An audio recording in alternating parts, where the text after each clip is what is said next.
ఆదివాసీల సాంస్కృతిక వైభవం. కొండకోనల మధ్య అందమైన ప్రకృతి ఒడిలో జరిగే వనజాతర. అడవి బిడ్డల అపరకాలికులుగా కీర్తనలు అందుకునే వేడుక. ఏషియా ఖండంలోనే అతిపెద్ద ఆదివాసీ ఉత్సవం. 4 రోజుల్లోనే 1 కోటి మంది మొక్కులు చెల్లించుకునే అద్వితీయ సమ్మేళనం. తెలంగాణ కుంభమేళ మేడారం మహాజాతర.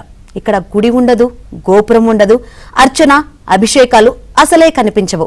రూపం లేని దేవతా మూర్తులుగా విరాజిల్లుతూ కోట్లాది మంది భక్తుల ఇరవేల్పుగా ఉన్న సమ్మక్క సారాలమ్మ జాతర మహావైభవంపై మా ప్రతినిధి నవీన్ అందిస్తున్న స్పెషల్ రిపోర్ట్ ఇప్పుడు. వందలు, వేలు, లక్షలు దాటి కోట్లకు చేరుకున్న జనసంద్రం. ఆదివాసీల నుంచి నాగరికులు దాకా చివరకు విదేశీయులను కూడా ఆకర్షిస్తున్న జాతర అది. ఇప్పుడు జనం అడుగుతుందొక్కటే, మేడారానికి దారేది? ఒక్కసారి గద్దెలను దర్శించుకోవాలన్న తపనతో జనం ప్రభంజనం అవుతోంది.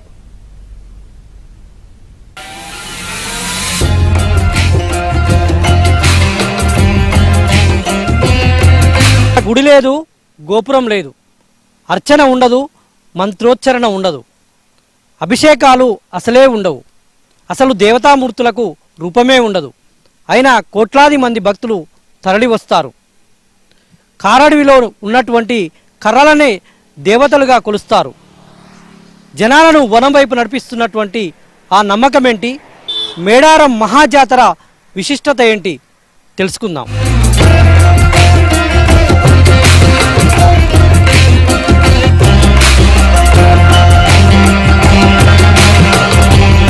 ప్రపంచంలోనే మేడారం మహాజాతర ప్రత్యేకం.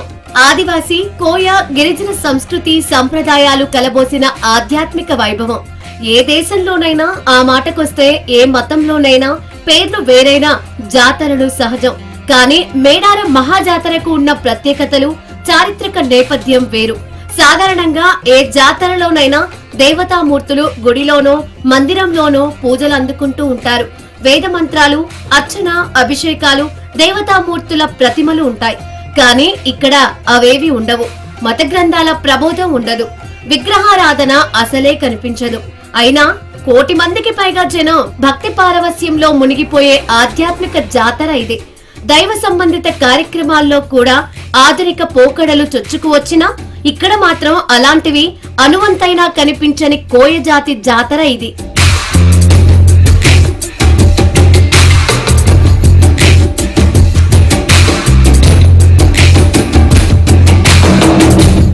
దేవతామూర్తులుగా ఇక్కడ వెలుగొందుతున్న సమ్మక్క సారాలమ్మలు వాస్తవానికి మనుషులే. తమ జాతి అస్తిత్వం కోసం ప్రాణాలు త్యాగం చేసినట్టు చారిత్రక ఆధారాలు చెబుతున్నాయి. జాతి కోసం ప్రాణాలు అర్పించిన వారు కావడంతో జనం గుండెల్లో గుడి కట్టి శతాబ్దాలుగా పూజలు చేస్తున్నారు. ములుగు జిల్లా తాడ్వాయి మండలం మేడారం గ్రామంలో 2 ఏళ్లకొకసారి సమ్మక్క సారాలమ్మ జాతర జరుగుతుంది. మాఘశుద్ధ పౌర్ణమి రోజు ప్రారంభమయ్యే జాతర 4 రోజుల పాటు జరుగుతుంది. ఈ ఏడాది జనవరి 28 నుంచి 31 వరకు మేడారం మహాజాతర జరగనుంది. మహాజాతరకు వచ్చేటువంటి ప్రతి భక్తుడు ములుగు దగ్గర ఉన్నటువంటి గట్టమ్మ దేవాలయాన్ని దర్శించుకోవడం ఆనవాయితీగా వస్తుంది. వేల ఏళ్ల చరిత్ర ఉన్నటువంటి గట్టమ్మ ఆలయాన్ని భక్తులు ఎందుకు దర్శించుకుంటారు? ఇక్కడ ఈ ఆలయాన్ని గేట్వే ఆఫ్ మేడారంగా ఎందుకు పిలుచుకుంటారు? అసలు గట్టమ్మ విశిష్టత ఏంటి?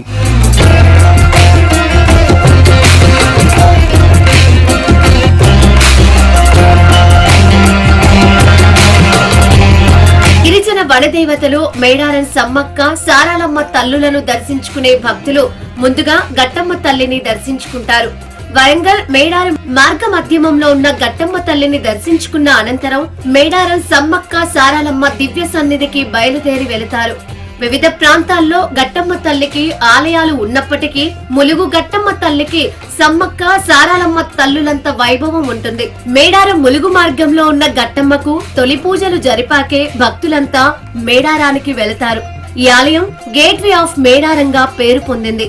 గిరిజన దేవతలైన సమ్మక్క సారాలమ్మ తల్లులను దర్శించుకునే భక్తులు తప్పనిసరిగా తొలి మొక్కులు గట్టమ్మ తల్లికి చెల్లిస్తారు. ఆ తర్వాత అమ్మవార్ల సన్నిధికి చేరుకొని సమ్మక్క సారాలమ్మలను దర్శించుకుంటారు. దశాబ్దాల కాలం నుంచి మేడారం వెళ్లే భక్తులు గట్టమ్మను దర్శించుకోవడం ఆనవాయితీగా వస్తోంది. మేడారం గిరిజన రాజ్య స్వతంత్రం కోసం తమ సాధికారత కోసం సాగించిన యుద్ధంలో సమ్మక్క తల్లికి గట్టమ్మ తల్లి అంగరక్షకురాలిగా ఉండేది. అసమాన ధైర్య, శౌర్య, పరాక్రమాలతో అనుపమ త్యాగశీలంతో యుద్ధం చేసిన గొప్ప వీర వనితగా పేరు తెచ్చుకొని చరిత్రకెక్కింది. కాకతీయ చక్రవర్తి ప్రతాపరుద్రుడితో జరిగిన యుద్ధంలో సమ్మక్క తల్లి కుటుంబంతో పాటు ఎంతో మంది ఆదివాసి గిరిజన కోయ వీరులు అమరులైనప్పటికీ వారందరికన్నా గట్టమ్మ తల్లికి ఎక్కువ కీర్తి దక్కింది. సమ్మక్క తల్లికి గట్టమ్మ నమ్మిన బంటు కావడం వల్లే ఆ గౌరవం దక్కిందని చెబుతారు. శ్రీరామునికి నమ్మిన బంటుగా ఉన్న ఆంజనేయుడు, శివునికి నమ్మిన బంటుగా ఉన్న నందీశ్వరుడు పూజలు అందుకుంటున్నట్లుగా వనదేవతలకు నమ్మిన బంటు అయిన గట్టమ్మ తల్లి సమ్మక్క సారాలమ్మ తల్లులతో సమానంగా పూజలు అందుకుంటున్నట్లు భక్తులు చెబుతారు. గట్టమ్మ తల్లిని దర్శించుకుంటే సమ్మక్క సారాలమ్మ దేవతలను దర్శించుకున్నంత పుణ్యఫలం వస్తుందన్న విశ్వాసం భక్తులలో నాటుకుపోవడంతో ములుగు సమీపాన ఉన్న గట్టమ్మ ఆలయానికి అందరూ వస్తున్నారు. మేడారం మహాజాతరలో జంపన్న వాగు అనేటువంటిది కీలక ఘట్టం. మేడారం మహాజాతరకు వచ్చేటువంటి ప్రతి భక్తుడు కూడా ఇక్కడ స్నానం ఆచరించిన తర్వాతనే వనదేవతల దర్శనానికి వెళ్తారు. కన్నెపల్లి నుంచి సారలమ్మ, ఇటు గోవిందరాజు, పగిడిద్దరాజుతో కలిసి ఈ జంపన్న వాగు దాటుకుంటూ మేడారం చేరుకుంటారు. మేడారం జంపన్న వాగు విశిష్టత ఏమిటి?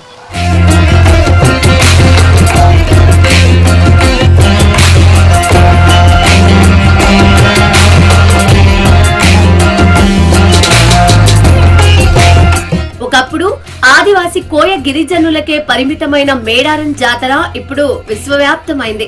తమ జాతి బిడ్డలైన సమ్మక్క సారాలమ్మలకు నివాళి అర్పించే ఆనవాయితీ తరువాతి కాలంలో మొక్కులు తీర్చుకోవడంగా మారింది. క్రీస్తు శకం 1260 నుంచి 1320 వరకు ఓరుగల్లును పాలించిన ప్రతాపరుద్రుని కాలం నుంచి జాతర కొనసాగుతున్నట్లు స్థల పురాణం చెబుతోంది. మేడారం ప్రాంతాన్ని పగిడిద్దరాజు పరిపాలించేవారు. ఈయన కాకతీయుల సామంతరాజు. అప్పటి కరీంనగరాన్ని పాలించిన మేడరాజుకు మేనల్లుడైన పగిడిద్దరాజు సతీమణి సమ్మక్క. పగిడిద్దరాజు సమ్మక్క దంపతులకు సారాలమ్మ, నాగులమ్మ, జంపన్న ముగ్గురు సంతానం. మేడారం ప్రాంతాన్ని కోయరాజులు కాకతీయులకు సామంతులుగా ఉండి పరిపాలించేవారు. ఓసారి 3-4 ఏళ్ల పాటు మేడారం ప్రాంతంలో అనావృష్టి సంభవించడంతో ప్రజలు పన్నులు కట్టలేని దయనీయ స్థితికి చేరుకున్నారు. పగిడిద్దరాజు తాను కప్పం కట్టలేనంటూ చేతులెత్తేశాడు. దీంతో ప్రతాపరుద్రుడు వారిపైకి సైనికులను పంపాడు. కాకతీయ సైన్యం లక్నవరం సరస్సు ప్రాంతాన్ని స్థావరంగా చేసుకుని యుద్ధం ప్రకటించింది.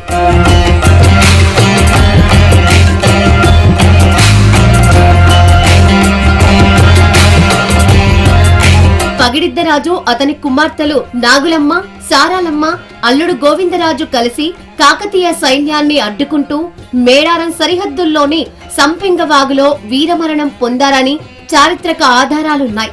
సంపెంగవాగులో మరణించినందున ఈ వాగు పేరును జంపన్న వాగుగా పిలుస్తున్నారు.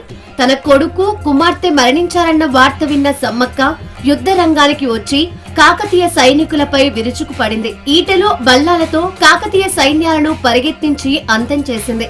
ఇక ఓటమి తప్పదని భావించిన కాకతీయ సైనికుడు దొంగచాటుగా బల్లెంతో వెనుక నుంచి సమ్మక్కను పొడిచాడు. ఒంటిలో దిగిన బల్లెంతోనే సమ్మక్క నడుచుకుంటూ మేడారంలోని చిలకలగుట్టకు వెళ్లి గుట్ట మలుపు దాటి అదృశ్యమైంది. తరువాత తప్పు తెలుసుకున్న ప్రతాపరుద్రుడు సమ్మక్క భక్తుడిగా మారాడని చరిత్ర పరిశోధకులు చెబుతున్నారు. ఆ మరుసటి ఏడాది నుంచే ప్రతి 2 సంవత్సరాలకు ఒకసారి వారిని స్మరించుకునేందుకు మేడారం జాతర నిర్వహిస్తున్నారు.